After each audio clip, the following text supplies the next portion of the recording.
ఈరోజు భీమ్గల్ మండల మరియు పట్టణ కేంద్రంలో శ్రీ యనమల రేవంత్ రెడ్డి గారికి పాలాభిషేకం చేయడం జరిగింది. అదేవిధంగా ఏదైతే ఆనాడు కాంగ్రెస్ ప్రభుత్వము బీసీలకు 42% చేస్తానన్నదో అదేవిధంగా మొన్న మన బడ్జెట్లో ప్రవేశపెట్టడం చాలా బీసీలకు 42% ప్రవేశపెట్టడం చాలా సంతోషకరంగా ఉన్నది. అదేవిధంగా ఎస్సీలకు వర్గీకరణ గత 30 సంవత్సరాల నుంచి ఎస్సీలు వర్గీకరణ కోసం పోరాటం చేయడంతో ఏదైతే కాంగ్రెస్ ప్రభుత్వం వచ్చిన తర్వాత మాట ఇచ్చిందో ఎస్సీలకు 9% వర్గీకరణ చేయడం శ్రీ మన యనమల రేవంత్ రెడ్డి ముఖ్యమంత్రి యనమల రేవంత్ రెడ్డి గారికి ధన్యవాదాలు తెలుపుతూ భీమ్గల్ మండల మరియు పట్టణ ప్రజలందరూ పాలాభిషేకం పెద్ద ఎత్తున పాలాభిషేకం చేయడం జరిగింది. కావున రేవంత్ రెడ్డి గారికి మరియు మా కాంగ్రెస్ ప్రభుత్వానికి కృతజ్ఞతలు తెలుపుతూ జై కాంగ్రెస్, జై రేవంత్ అన్న.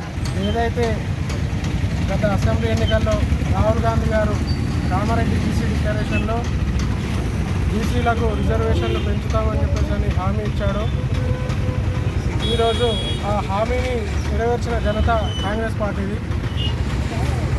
రేవంత్ రెడ్డి గారు గత 100 సంవత్సరాల నుండి కులగణన చేయలేని గత ప్రభుత్వాలని ఇప్పుడు కులగణన చేసి బీసీలకు 29 నుండి 42% రిజర్వేషన్లు పెంచి బీసీ రిజర్వేషన్ల బిల్లును అసెంబ్లీలో ప్రవేశపెట్టి ఆమోదించడం జరిగింది.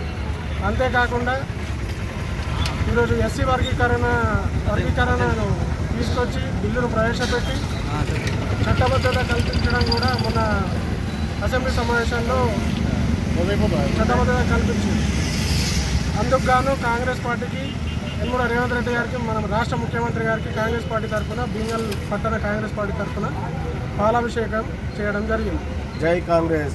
గతంలో 2023 ఎలక్షన్లో భాగంగా కామారెడ్డి బీసీ డిక్లరేషను ప్రభుత్వం వచ్చిన తర్వాత చేస్తామని చెప్పేసి ఏదైతే అప్పటి ఈసీసీ అధ్యక్షులు రేవంత్ రెడ్డి అన్న గారు ఏదైతే తెలంగాణ హామీ ఇచ్చారో ఆ హామీ చేస్తూ మొన్న జరిగినటువంటి సమావేశాల్లో బీసీలకు 42% రిజర్వేషన్ కల్పిస్తూ అసెంబ్లీ ఆమోదం పొందడం జరిగింది. అదేవిధంగా ఎస్సీలను వర్గీకరణ సంబంధించి ఆ బిల్లును కూడా ఆమోదింప చేయండి. గతంలో ఎలక్షన్లలో ప్రచారంలో భాగంగా ఇచ్చిన మాటకు కట్టుబడి ఉండి చిత్తశుద్ధితో ఈ బిల్లును ప్రవేశపెట్టడం చాలా సంతోషకరమైన విషయం. ఇకనైనటువంటి ఓబీసీలు అందరూ ఆలోచించి కాంగ్రెస్ ప్రభుత్వాన్ని ముందు కూడా ఆదరిస్తారని చెప్పేసి ఈరోజు ఈ భీమ్గల్ మండల కేంద్రంలో ఈ అసెంబ్లీ సమావేశంలో ముఖ్యమంత్రి తెలిపిన దానికి పాలాభిషేకం చేయడం జరిగింది. అదేవిధంగా బడుగు బలహీన వర్గాల విగ్రహాలకు పూలమాలలు వేస్తూ ఈరోజు ఈ మండల కేంద్రంలో ఈ ప్రోగ్రాం చేయడం జరిగింది. జై కాంగ్రెస్.